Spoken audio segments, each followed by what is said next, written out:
Добро вечер. На 5 мај, денот на македонскиот јазик, кога се одбележуваат и 80 години од неговата кодификација, во 360 степени ќе зборуваме токму за јазикот.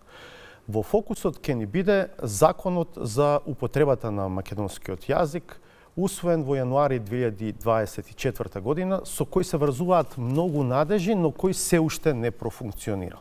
Се разбира, ќе прашаме зошто, а во студиото на МРТ вечерва со нас се Менка Андреева, директорка на Инспекторатот за употребата на македонскиот јазик. Добра вечер. Добре дојдовте. Поздрав до вас и до гостите и до гледачите исто така. Да. Симона Груевска Маџоска, редовна професорка на Институтот за македонски јазик Крстен Мисирков и председателка на Советот за македонски јазик, инаку стручно советодавно тело на владата. Добро вечер и за вас. Добро вечер. И вам и на публиката. Симон Саздов, редовен професор на катедрата за македонски јазик при Филолошкиот факултет Блаже Коневски, дел од УКИМ. Добро вечер и за вас, професор. Добро вечер. Првите прашања директорки ќе дозволите да бидат за двајцата професори. Што одбележуваме денеска? И во практична и во символична смисла. Какво е значењето на овој ден за македонците, за македонскиот народ? Па навистина значаен юбилеј. Денес се навршува, не денес, всушност и оваа година цела ќе биде во знак на 80 години од прогласувањето на македонската азбука и на македонскиот правопис. Како што е познато, на заседанието на АСНОМ во 1944 година е донесена одлука за прогласување на македонскиот јазик за службен и потоа формирана комисија која што предлогот за азбуката го има предадено на 3 мај, а тој е објавен на 5 мај, па затоа е овој ден значаен. А за правописот го предала на 2 јуни, а решението е објавено на 7 јуни. И ова се многу значајни датуми за нас. И интересно е дека во одлуките на АСНОМ се вели дека за службен јазик се прогласува народниот македонски јазик, така? Секако, затоа што претходно тој македонски јазик се зборувал, но за жал поради историските услови, поради немањето држава, институции, тој не можел да се кодифицира. А што значи да се кодифицира? Да објасни на самиот поим, кодификација, значи избор на основата на тој стандарден јазик, избор на азбуката со која што ќе се пишува, правописните правила и граматиката, како и речниците. Значи тоа се значи кодификација на еден јазик. Професоре Саздов, ако јазикот е една од главните идентитетски обележја на една етничка група, на еден народ, каков што е и македонскиот, нели? Веројатно не би било тешко да заклучиме дека ова е значаен ден за оваа етничка група. Секако да, веројатно станува збор, би рекол дури несумнено, за најзначајниот културно-историски датум во нашата историја, затоа што за прв пат македонскиот јазик тогаш ја доживеал својата официјална признатост, да речам, пред целиот свет. До тогаш секако ние децении на назад барем, ако не и повеќе, сме биле во фаза на кодификација, меѓутоа, навистина, заокружувањето на тој процес е токму врзан за овој датум. Реков и во генералната најава, големи надежи се врзани за неодамно, веќе не е ни толку неодамна, но ајде да го користиме тој термин, закон за употребата на македонскиот јазик. Во јануари 2024 собранието со големо мнозинство, ретко се случува да има надпартиски консензус, но за оваа тема имаше. Го усвои законот за употребата на македонскиот јазик и една од главните точки таму е воспоставувањето на инспекторат за употребата на македонскиот јазик. Вие сте назначена за директорка со решение на владата некаде во средината на март. Сега сме почеток на мај. Директор има, но институција во вистинска смисла на зборот се уште нема. Зошто, господи Андреева?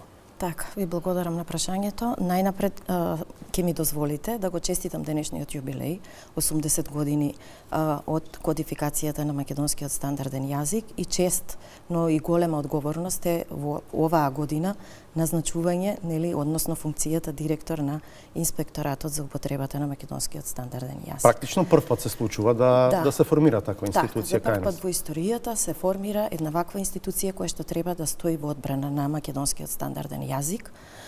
И да одговорам на вашето прашање, нели, зошто нема институција во моментов. Уште од првиот ден на моето назначување, заедно со службите од Министерството за култура и туризам, работиме на донесување на актите за формирање на инспекторатот. Меѓутоа, во овој период се наоѓаме во еден расчекор помеѓу два закони. Накратко би сакала да објаснам, значи се наоѓаме моето назначување според Законот за употребата на македонскиот стандарден јазик, каде што одговорност на директорот е да го регистрира инспекторатот. Меѓутоа, овој закон е донесен во јануари минатата година. Во декември исто така минатата година е донесен нов закон за инспекцијски надзор, според кој сите инспекторати се ставаат под надлежност над министерствата, така што овој инспекторат треба да дојде во надлежност на Министерството за култура и туризам. Значи, оригинално со законот инспекторатот е предвиден да има поголема самостојност, но сега со законот за инспекцијски надзор треба да бидете орган во состав Да бидеме дел од Министерството за култура, без посебна буџетска сметка, нели, и да не бидеме корисници од прв ред. Буџетски корисници од прв ред. Тоа дали го сметате за хендикеп? Па во овој момент не го сметам за хендикеп, значи приоритет е, нели, да се усогласат овие два закони и едноставно да дојде до можност да го регистрираме инспекторатот. Значи тоа ни одзема малку повеќе време, но секако мора да направиме така, односно мораме да ги испочитуваме законите и да поставиме онака како што тие ни наложуваат, според Законот за инспекцијски надзор, нели, да ги усогласиме овие закони. Измени треба да се направат во Законот за употребата на македонскиот јазик или Да. Во првичниот закон кој што е донесен пред ова. Дали знаете во која фаза се евентуално подготовките на тие измени? Па многу скоро измената ќе биде ставена на седница на собрание. И потоа ќе биде полесно, претпоставам, и регистрирањето во Централниот регистар, а и понатаму воспоставувањето на целата институција. Се разбира, ќе зборуваме за тоа малку подоцна во емисијата. Благодарам. Професори, колку според вас овој закон, кога ќе профункционира, ќе биде доволен за поправање на состојбите со јазикот? Повелете, професор. Навистина помина повеќе од една година како е донесен тој долго очекуван закон за употребата на македонскиот јазик, но за жал цело време има некакви пречки да почне да функционира. Се знае дека беше донесен непосредно пред изборите, па тука се изгубија веќе 6 месеци, потоа и поради други некои причини малку е отежнато спроведувањето во тој дел на, нели, кај што е инспекторатот, се разбира. Ние на Советот за македонски јазик веќе започнуваме постапки предвидени во тој закон, како што е, например, постапката за националната стратегија за македонскиот јазик. Тоа веќе ни беше и точка на дневен ред и ја започнуваме таа постапка. Се разбира, како секоја стратегија не оди се толку брзо, има некои постапки што треба претходно да се извршат, но мислам дека е навистина многу значајна. Тоа е стратегиски документ кој што треба да биде донесен во согласно со Законот за употребата на македонскиот јазик. Имате ли некакви груби рокови во кои што може тоа реално да се направи? Па рокови не се ставени во смисла кога ќе биде донесена националната стратегија, туку е дека таа е за 5 години. Значи треба навистина и доста работа, нели, околу тоа да се подготви таа национална стратегија, потоа и да се изгласа, нели, секако. Советот ќе има главната улога во подготовката на тој документ? Ние започнуваме иницијативата, да, но секако тука ќе бидат вклучени експерти, колеги, професори кои што се занимаваат со македонскиот јазик, затоа што и предвидено е според законот и најмалку една јавна расправа, така што тоа и конечно тој документ треба да биде усвоен од собранието. Да. За вас слично прашање околу тоа колку сметате дека овој закон може да придонесе за подобрување на состојбите? Јас верувам дека секако ќе придонесе, иако сметам дека е многу важно да се спроведе така како што, да речам, со најдобра волја е составен. Со други зборови, не би требало сега да се стави акцент на казнувањето, напротив. Верувам дека главно ќе действува образовно, значи да им овозможи на тие што не го владеат македонскиот стандарден јазик на доволно високо рамниште, да го направат тоа. Преку овие укажувања се надевам на инспекторатот најдобронамерни. Инаку има многу детали кои што внесуваат според мене квалитативна промена, тоа е да речеме меѓу другото тоа што во минатото се лекторираат трудови, меѓутоа не стоеше името и презимето секаде на лекторот, сега е тоа законска обврска и мислам дека конечно ќе се понесе личната одговорност за тоа што ни се случувало многу пати, да речеме наши трудови да бидат лекторирани на тендер добил некој со најниска понуда, се покажал недоволно квалитетен лекторот. Може би правописни грешки поправени на автоматски коректори, толку. Ама да речеме таму каде што немало грешки, што правеше лекторот? Ги изместил запирките, ама ги изместил толку нестручно, што да речеме ние универзитетски професори излеговме многу неписмени, да речеме, почнува реченицата, подмет и веднаш запирка. Така што тоа верувам дека нема да може да се случи прво кога ќе се конкурира на тендер, а второ, не дај Боже, ако се случи, ќе има нели секако последици. Да. Директорке, што е следно откако еве ќе успеете да ја регистрирате институцијата? Имате ли буџет за оваа година? Предвидени ли се вработување? Да, имаме буџет за оваа година. Буџетот е претходно испланиран во рамките на буџетот на Министерството за култура и туризам. И предвидени се според овој буџет вработување на 5 инспектори и директор. За оваа година? За оваа година. Но така, тоа предпоставам дека нема да биде се, така? Тоа нема да биде се и јас предпоставувам, значи наша цел и моја како директор е понатаму да се екипира, значи инспекторатот да работиме прво на донесување на човечки ресурси кои што ќе помогнат за ефикасно функционирање на инспекторатот. А потоа нормално ќе ни следуваат и други цели кои што треба да ги исполниме. Работите ли можеби на систематизација на тоа како ќе изгледа внатрешната структура на инспекторатот? Да, секако работиме на систематизација. Значи, систематизацијата веќе е, да речам, целосно готова. Исто така и на стратешкиот план на инспекторатот, така што во изминатиот период имав можност и имав така време да размислам целосно како би изгледал инспекторатот. Значи, според систематизацијата мораме да предвидиме според закон 2 сектори, значи од кои што во овој момент имаме испланирано сектор за административно-правни работи и сектор за инспекцијски надзор, кои што понатаму се делат на оделенија, исто така според закон. Има регионални инспектори? Па во моментов, бидејќи се предвидени само 5 вработувања, имаме канцеларија обезбедено од страна на Министерството во зградата, поранешната зграда на НИП Нова Македонија и ќе бидеме тука лоцирани. Подружници, мислев. На подружници ќе има? Во моментов не се планира. Мислам, немам планирано. И само уште едно прашање, дали нужно инспекторите ќе треба да бидат лектори со лиценца лекторска? Во Законот за македонски јазик не е посочено точно дека, мислам, не е прецизирано дека мора инспекторите да бидат лектори. Јас би оставила простор тука да можат да се вработат луѓе кои што ги исполнуваат, мислам, се дел од општествените дејности, има дипломирано, нели?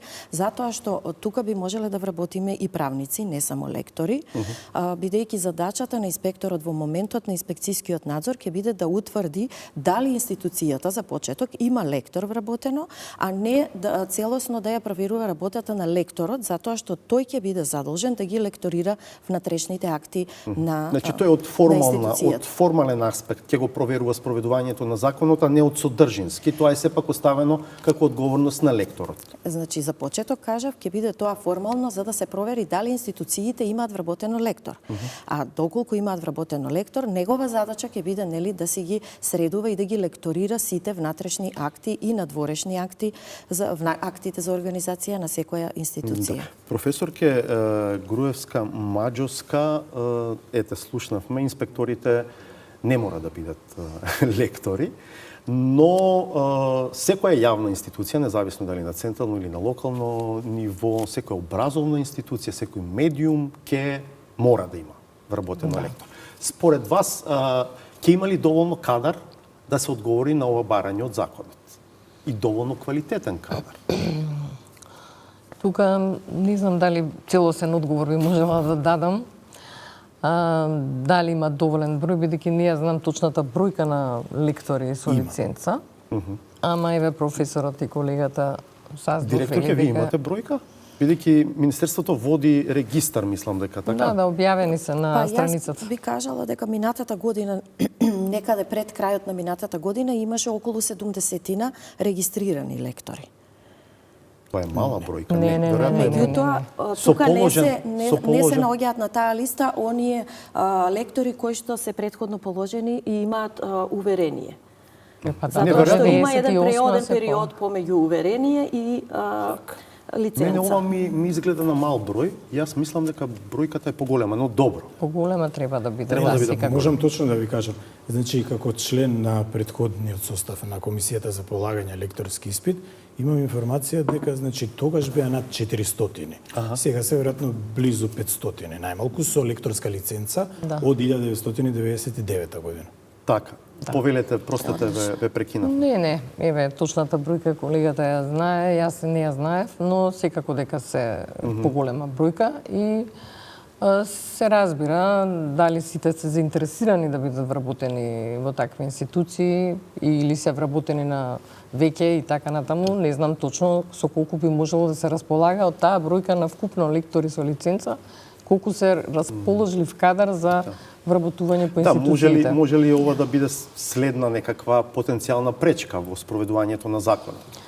Па секако мислам дека не би требало да биде пречка. Се разбира, квалитетни лектори, исто така, тоа е друго прашање, бидејќи знаеме и сведоци сме постојано на лекторирање на лектори со лиценца кои што не добро познаваат работата.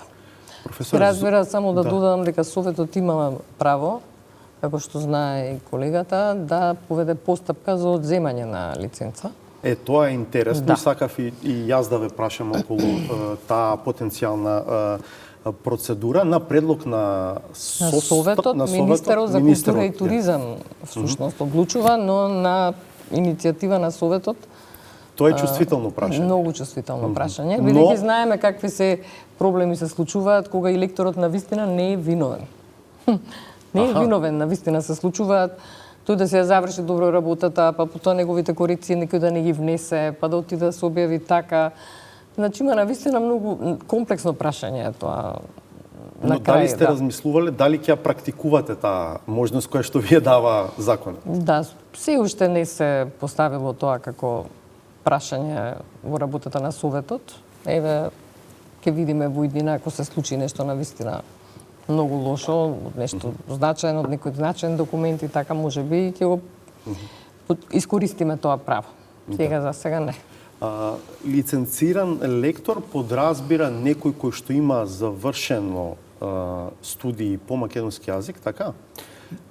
На филолошкиот факултет или има и на други? Не, низ целата држава. Низ целата држава? Дури може да се каже дека само на филолошки факултет има поделба на македонски јазик и македонска книжевност. Така. Меѓутоа, кај нас да речеме само тие што има завршено македонски јазик со прв главен предмет македонски имаат право, додека на други универзитети, да речеме во Штип, во Тетово, во Битола, имаат право да лекторираат практично сите што ќе завршат македонски јазик. Значи, треба универзитетска диплома и дополнително положен државен испит за лектор, така? Така. Сега, зошто се поставува прашањето на квалитетот на лекторите? Дали тоа сито во Комисијата за полагање не било било широко за да пропушта и не толку квалитетен кадар? Не верувам дека станува збор за тоа. Мора да сватиме дека лекторската лиценција, како и возачката дозвола, да речеме, е само еден испит кој што е, како убаво рековте, пропусно сито, меѓутоа реално се станува и добар возач и добар лектор со практика. Главно тука треба нели да се очекува со што повеќе работа да може да се подобри Треба ли квалитетот на попатно, лектура. треба ли попатно можеби да се прават некакви дополнителни контроли, тестови? Тоа не е предвидено. Не толку контроли, колку да речеме самиот закон предвидува обуки, семинари. Ние имаме Сдружение на лектори многу одамна, меѓутоа целата работа е што долги години беше неактивно затоа што немаш интерес за него. Сега слушаме дека заживува Така, одново, веројатно со законот и надежта што ја дава законот. Секако, јас мислам дека дури еве еден позитивен ефект од законот е токму тоа, дека самата практика реагира, се мобилизира на некој начин, зашто поподготвена да го пречека моментот кога нели ќе се официализира употребата на новиот закон. Да. Директорке, самиот закон не предвидува колку на број лектори треба да има одредена институција или медиум, нели? Тоа веројатно ќе биде оставено на одговорните лица во тој правен субјект, низ систематизациите да одредат колку лектори им се потребни за да биде лекторирано се што пропишува законот. Така, дали е ова точната интерпретација на законските одредби? Да, точно е така, стои во законот, дека бројот на вработени лектори во рамките на една институција не е ограничен, мислам, не е прецизиран со закон. Тоа зависи нормално од обемот на работата. Но тоа би требало да подразбира за поголеми институции кои што произведуваат поголем број, особено документи, така, пишани документи, дека ќе треба да имаат и поголем број вработени лектори. Секако, тоа ќе си го определат раководителите на институциите, да. Добро. Колку, професорке, тоа што квалитетот на лектурата ќе зависи од самиот лектор е ризик? Па се покажа дека е ризик на некој начин, затоа што има случаи кога и некоја име на некој лектор е злоупотребено, оставено е дека е лектор, а всушност не бил лектор. Тоа низ годините одамна веќе се случувало.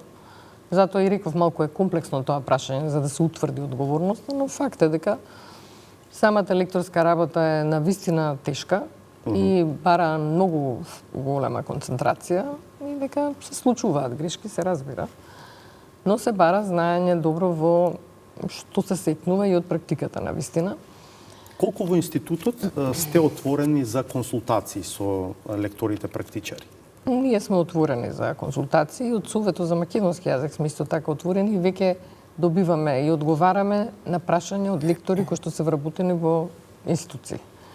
Тоа го правиме, го ставаме значи на седница и го испраќаме одговорот за некакви јазични дилеми што ги имаат тие како лектори, нели? Бидејќи сите се соочуваат со тоа, нели, па им треба малку некаква помош од некое повисоко тело, да кажам, нели, за да се разреши дилемата.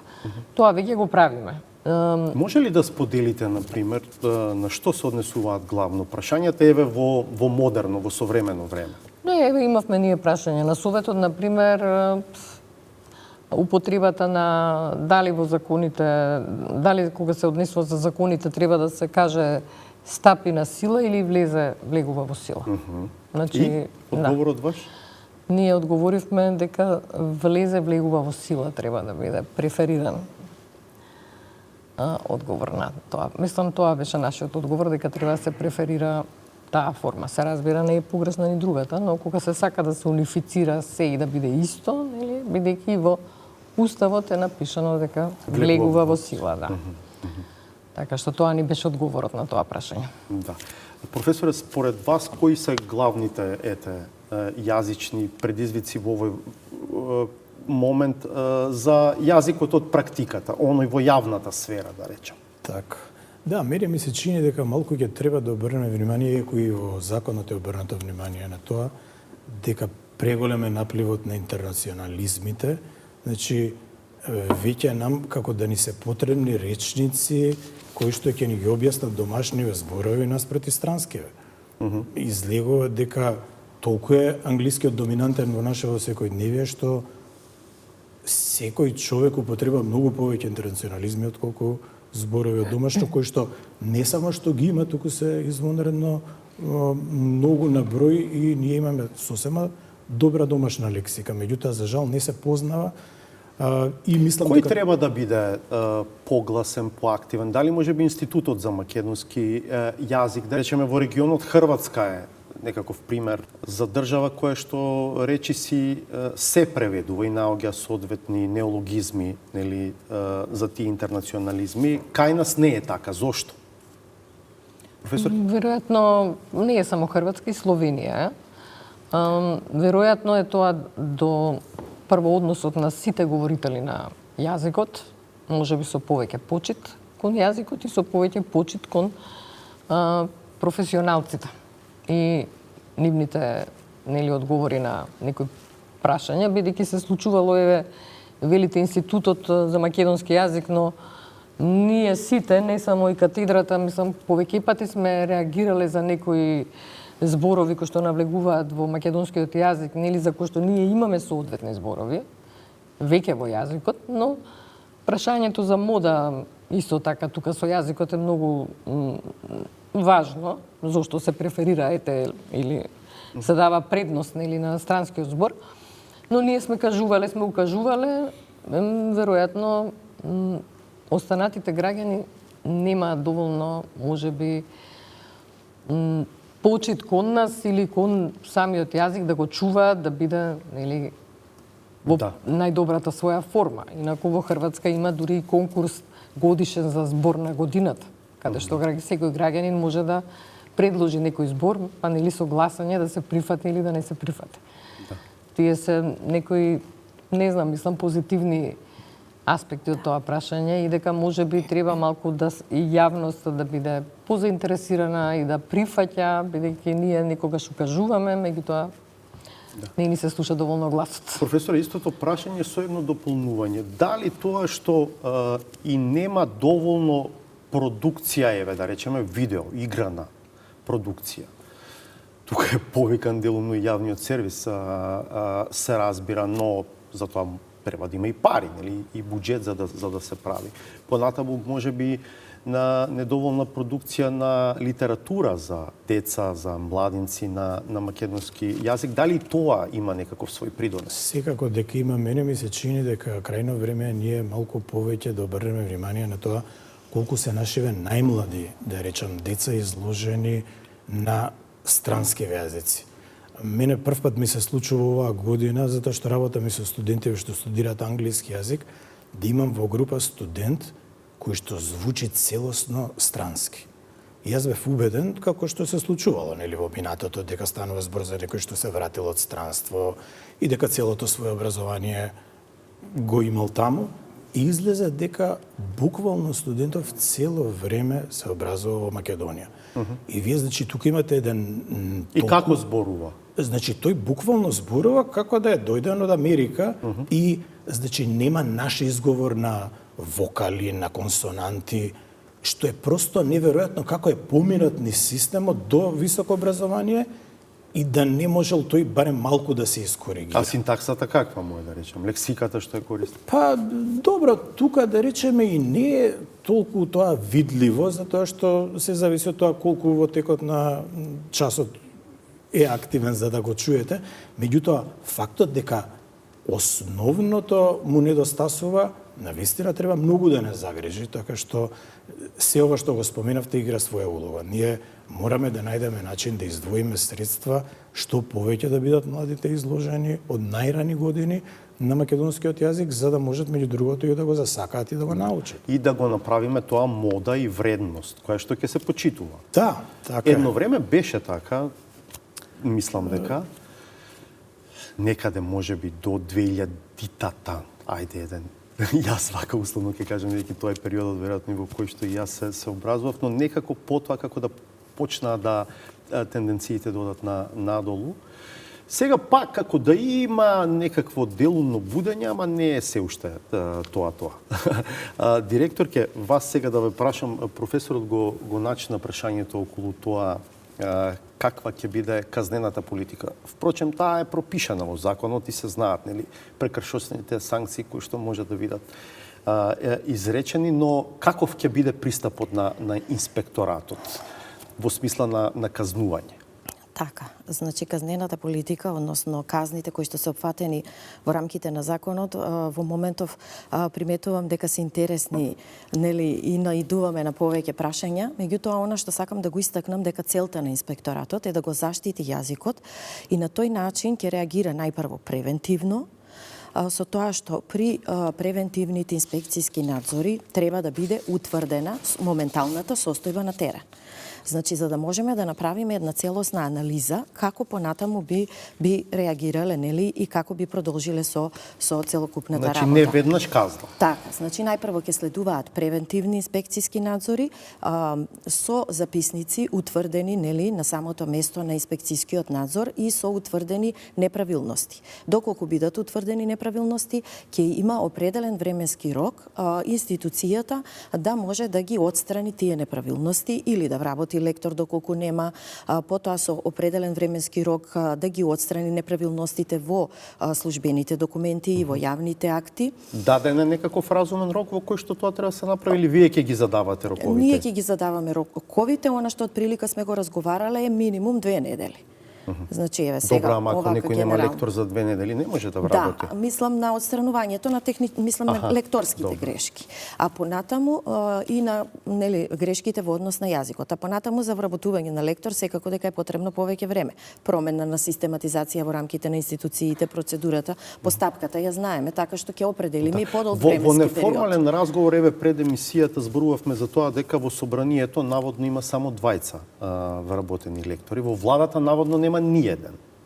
Што би бил разумниот рок во кој што ќе треба тие првично да се доекипираат?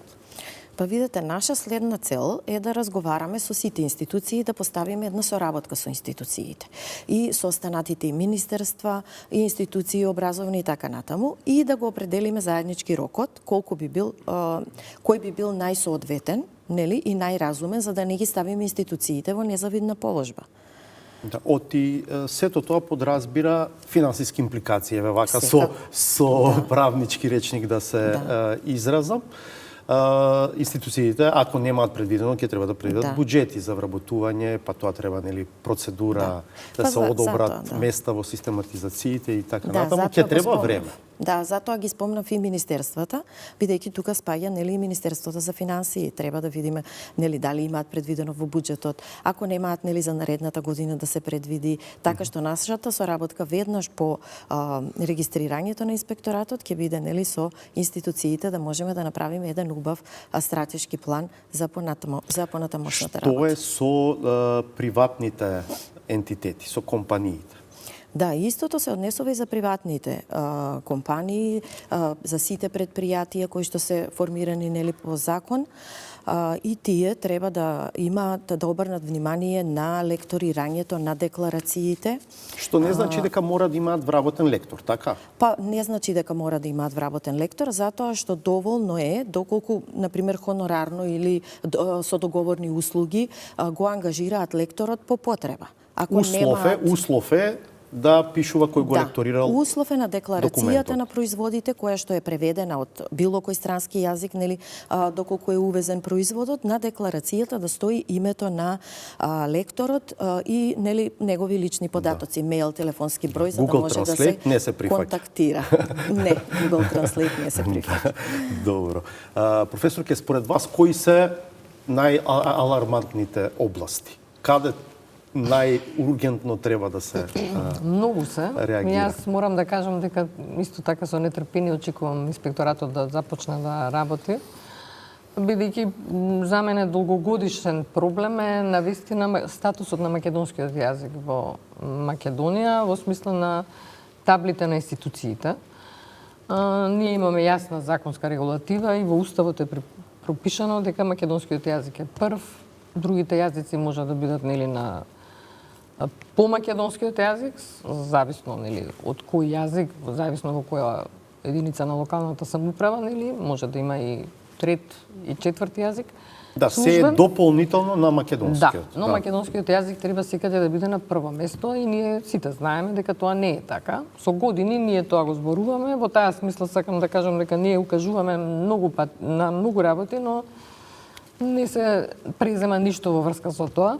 И мислам дека инспекторатот е на вистинската институција која што ќе треба да направи инспекцијски надзор во сите единици на локалната самоуправа, но не само тамо, бидејќи во Скопје на таблите на разни институции го имаме истиот проблем и дополнително уште еден проблем. Мене тоа ми е едно прашање што го поставувам, врз основа на која законска регулатива англискиот јазик стана службен во Македонија. Бидејќи јас не знам дека некаде е тоа пропишано, а ние гледаме во клинички центар, на пример, на таблите на болниците имаме на македонски, на албански, на англиски јазик. И сега англискиот јазик мене ми е зошто се појави англискиот јазик како службен јазик? Од кој закон тоа произлегува дека англискиот е службен, па да го има на Сега, вашата сугестија би била дека, да, нема законска основа, дека треба да се предвиди законска основа или дека воопшто не треба да се употребува? Не треба да се употребува англискиот јазик таму. Не. Може би само на одредени мал број институции каде што има потреба, може би председателот на државата и Министерството за надворешни работи, може би, но нема зошто англискиот јазик да биде на која било друга институција. Нема зошто, ние знаеме, одиме во други држави, нели, гледаме таму дека е само на еден јазик, се. Директорката сакаше да коментира. Да, да се дополнам, само се сложувам целосно со професорката. Да се дополнам само и во однос на огласните табли, во однос на знаците, во однос на таблите на кои што се испишани имињата на институциите. Во законот е точно прецизирано и како треба да биде напишано. Например, на почеток стои прво на македонски јазик името, а потоа дури е определена и големината на букви, односно фонтот. Значи, останатите јазици можат да бидат само или во најмала рака со ист фонт, односно со иста големина на букви, како што е напишан називот на македонски јазик, но никако поголеми. Значи, и тоа е прецизирано во законот. Исто така, со законот се опфатени сите знаци кои што ги имаме во текот на во рамките на општините, меѓутоа, ако тргнеме да ги разгледаме и билбордите, како што рече професорката, можеме да сретнеме и многу реклами кои што се напишани само на англиски јазик, дури немаат и превод на македонски. Значи, затоа би сакала... Имате работа и со маркетинг агенциите. И со маркетинг агенциите, да. Затоа велам често пати дека широк е опфатот на законот за македонски јазик и исто така ќе биде опсежна и работата на инспекторатот, но за да не дојдеме и ние до проблеми, сега во моментов забележувам дека имаме една убава соработка, меѓутоа би сакала да напоменам дека секој треба да почне од себе. Односно, секој од нас да се запраша доколку работи во некоја јавна институција, каде греши и како да ги поправи своите грешки. За заштита на јазикот, нормално. Да. Добро, професоре, според мене важен сегмент од законот е и оној кој што предвидува стипендии. Прво за средношколците во 4-та година, а потоа и за сите 3 степени на студии, додипломски, магистерски и докторски студии. Дали знаете дали ова функционира? Се уште не. Меѓутоа ние се надеваме дека заедно со почетокот на функционирањето на законот суштински, ќе профункционира. Сега таму има јасни одредби, дека Министерството за образование и наука треба во тековната година да распише конкурси. Може би е сега оваа година вистинското време за така. Месецот мај се спомнуваше таму како некаков референтен месец, ама не сум сигурен. На самиот почеток на мај сме. Така што би било добро да видиме дали уште оваа година ќе се распише тие. Во најлош случај до година, ако е од некои законски ограничувања, се уште не би се направило тоа оваа година. Дали законот ви донесе поголем број студенти последниот септември-октомври? Така, да, забележително поголем, затоа што по подолго време ние им запишавме 20 на студенти, што за денешни условија би рекол многу солиден број. Во тој контекст се чини дека и прашањето за тоа дали ќе имаме доволно кандидати да ги пополниме лекторските места, со ова што очекуваме повеќе студенти, не само кај нас, туку и низ целата држава, мислам дека во тој поглед барем не треба да се грижиме. Вие, не знам дали сега, но своевремено предававте на така наречените нематични факултети, македонски јазик. Немам точен увид дали и каде сега се учи, но и да се учи некаде тоа е минимално, така? Дали треба да се размислува во таа насока за враќање на македонскиот јазик како задолжителен предмет на сите факултети, така? Така. Да, одлично прашање, секако ќе го допревме.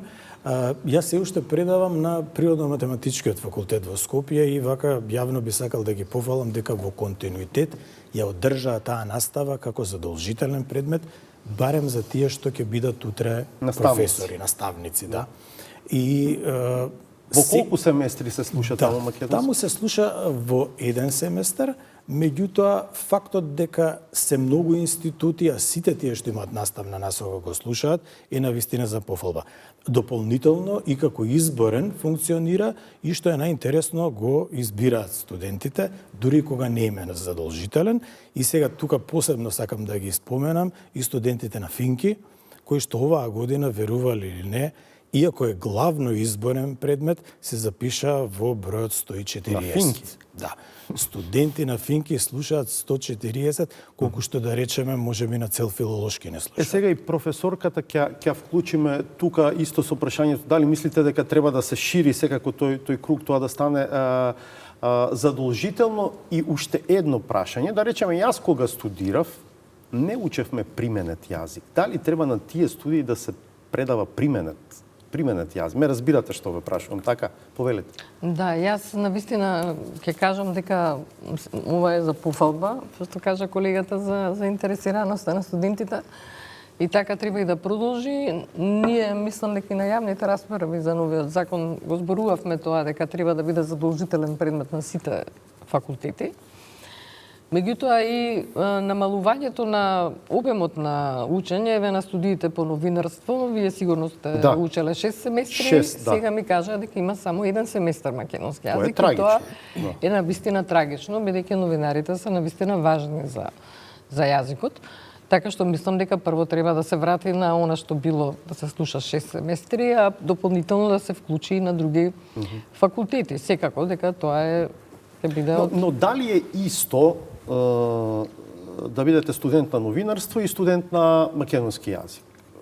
Дали треба на ист начин да се учи јазикот? Секако дека не. Тука се разбира дека би требало и професорот да обрне повеќе внимание на оние аспекти што се важни за медиумската работа.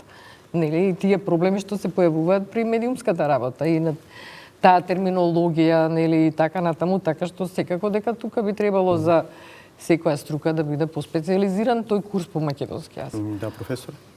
Да, јас меѓу другото да речеме предавам исклучиво правопис, значи немате вие таму она што се учи на филолошки факултет и да речеме употребата на големата буква е многу актуелна за студентите по географија. Сега замислете вие да излезете на табла и Охридско езеро да го напишете со мало е, да речеме. Така што ние веќе тоа го правиме, меѓутоа тоа не значи дека не би можели дополнително да се специализираме.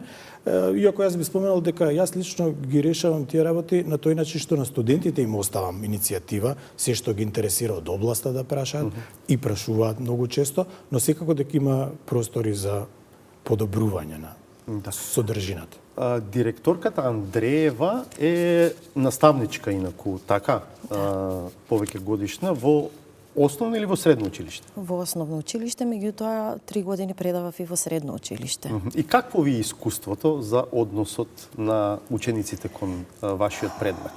Па вака, искрено, она што го говорам последниот период е дека со новата концепција, за жал, беа укинати одреден број на часови кај учениците кои што чии што мајчин јазик не им е македонскиот, односно кај учениците кои што го учат македонскиот јазик како втори јазик. А вие на такви ученици предавате? Да, затоа што во 6-то оделение беше намален бројот на часови по македонски јазик од 3 на 2 часа неделно и она што од секогаш било дека мислам дека е голем проблем, тоа што учениците не учат македонски јазик од прво оделение, туку од 4-то, за жал, и дека би требало македонскиот јазик кај учениците од етничките заедници да започнува од прво оделение, макар и со 2 часа неделно, затоа што овие ученици учат странски јазик, учат изборни јазици, а македонски јазик не учат. Да, тоа е високо политизирано прашање кај нас за жал. Кога ќе стигнат до 9 оделение или во средно образование,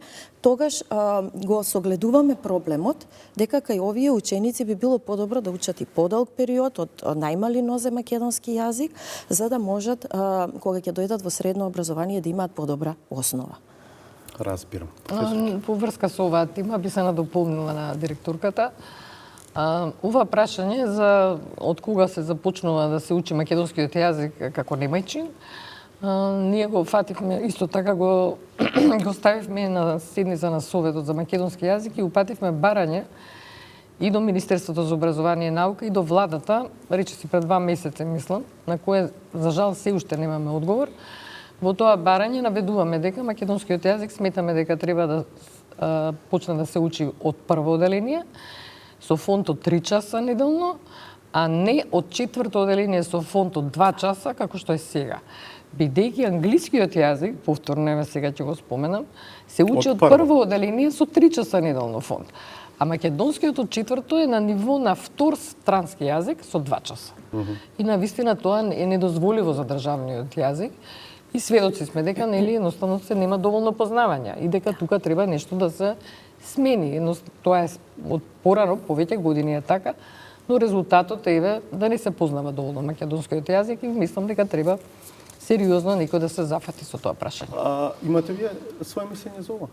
Се согласувам целосно, значи тука навистина изгледа многу исполитизирана ситуацијата во една многу негативна насока и треба да се направи нешто често. Пред полека да привршуваме, сакам само да не го скокнеме прашањето за статусот и состојбата со лекторатите по македонски јазик во странство. Зошто никако како држава да почнеме повеќе да вложуваме таму? Што мислите вие, професоре? Да, јас можам да ви кажам и лично искуство, значи тука ние имаме некои толку лоши законски решенија, пред се некои законски ограничувања што мислам произлегуваат од законот за работни односи, што да речеме, кога ние би сакале да отидеме како лектори, треба да си дадеме отказ од работа.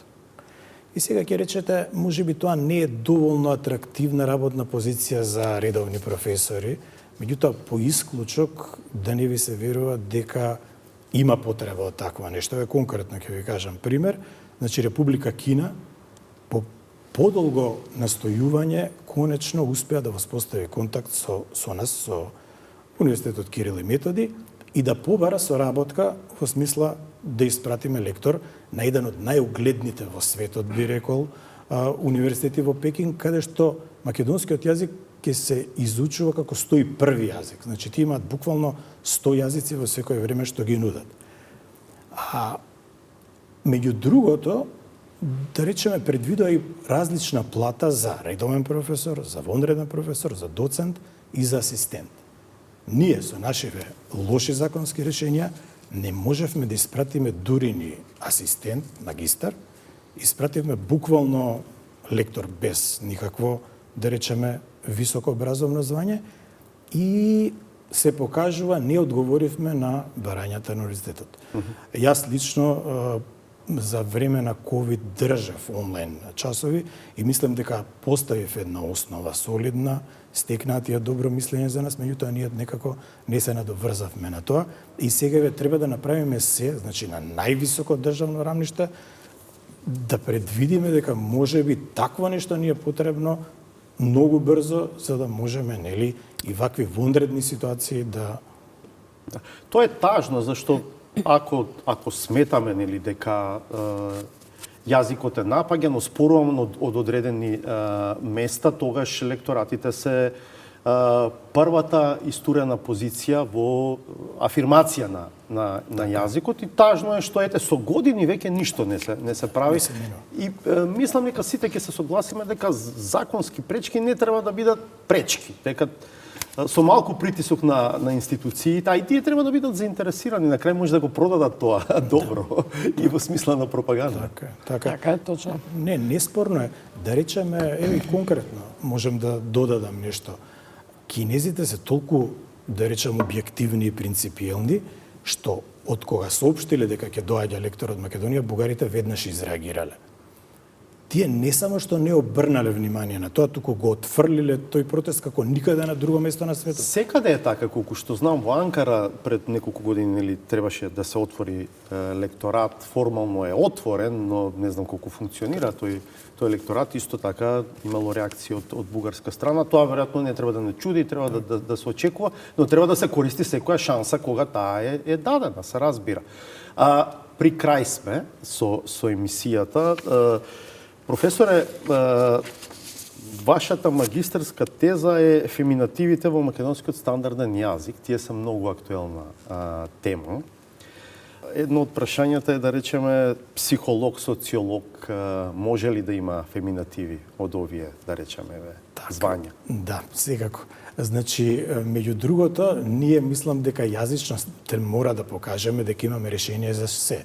Еве, да речеме, пред 10 години, кога го правевме последното издание на правописот, беше просто шега како ќе бил државјанинот на брегот на слоновата коска. Нели, затоа што има повеќе компоненти називот на државата, името, и ние не само што понудивме решение, туку понудивме две решенија. Така што, нели, нема ситуација во која јазично вие не можете да одговорите на потребата. Пред да продолжите, како беа решенијата? Да, значи имаме брежанец, брежанка, тоа е домашното, и имаме и воарец и воарка, зошто? Затоа што самиот парламент на државата инсистира во билатералните односи да бидат именувани француски, така што ние и од странската основа најдавме решение. Сега за психолог, социолог? Да. Значи, неодамна излезе првиот том од правописниот, тоа е правописно-нормативен реченик на македонскиот јазик. Се очекува, нели, понатаму со државна поддршка да излезат и другите. И меѓу другото, посебно внимание обрнато на тоа. Значи, го искористивме она што ние одамна го имаме, да речеме, кај едносложните етноними од типот на чех и грк, чехинка и гркинка. Се покажа, во правописот, мислам, го вметнавме кинезинка како резултат на отпорот кон кинеска. Значи, претходно имавме кинеска, на многу ми не им пречеше затоа што наводно тоа била придавска форма. Ама придавска форма вие имате кај наставничка и наставничка плата. Меѓутоа, сте свикнале на наставничка и не реагирате на таа именка. Така што овде предлогот е да биде суфиксот инка. Да. Психологинка, педагогинка, тоа ќе биде супер, да речеме, чудно на почеток, затоа што нели не сме се навикнале. Меѓутоа, верувам дека како што се прифати и кинезинка, ќе се прифатат и овие, односно барем да им дадеме можност. Да, професор, вашето мислење за ова? Да, се согласувам, секако ние сме го дискутирале ова како можност, нели, со таа форма да се образуваат, иако кога го работевме толковниот речник професорот Кирил Конески, дури на шега, например, за геолог, ќе ми напишеше со моливче како ќе биде женската форма од геолог. Тој се шегуваше повеќе на таа тема, но навистина тоа е тоа што ние може да го понудиме како решение. Секогаш за јазикот, знаете, едни се согласуваат, други не се согласуваат, едноставно не може да има решение што ќе биде за сите прифатливо, но ние наше е да понудиме решение за оние празнини кои што ги немаме, нели, а се актуелни. Договарајќи се како ќе ве представам, ми приговоривте кога реков дека ќе кажам дека сте председателка на Советот за македонски јазик. Зошто, може ли сега јавно да објасните? Јавно ќе кажам, да, јас лично сметам дека функцијата председател на Советот како функција, нели, треба да оди во машки род, бидејќи ние лингвистите знаеме дека машкиот род се зема и како неутрален род, бидејќи, нели, формите на глаголите што имаат лица, придавките и така натаму во речниците секогаш стојат заглавни во машки род. По таа смисла функцијата председател, нели, министер и така натаму, сметам дека треба да биде во машки, односно неутрален род, а се разбира кога е во реченица, нели, кога се употребува ќе биде женскиот род, бидејќи, нели, потоа имаме согласување, да не речам конгруенција, како што кажуваме ние во реченицата, и за да се избегнат тие проблеми, нели, се разбира дека ќе биде во женски род. Значи, Гордана Силјановска-Давкова, председател на Републиката, а ќе биде председателка Силјановска-Давкова. Да. Односно председателката Силјановска-Давкова. Председателката Силјановска-Давкова. А Борка, одборец? Да, се покажува дека овие што нема доволно слогови, тешко прават феминативи. Да речеме, сме среќавале во практиката соборка наспроти соборец, меѓутоа не и борка, па таму имаме жена борец. Така, добро. Ви благодарам многу, се надам дека беше интересен разговорот и дека беше во функција на подигнување на јавната свест за значењето на македонскиот стандарден јазик. До крај саботажа, пријатно до четврток во 20:15.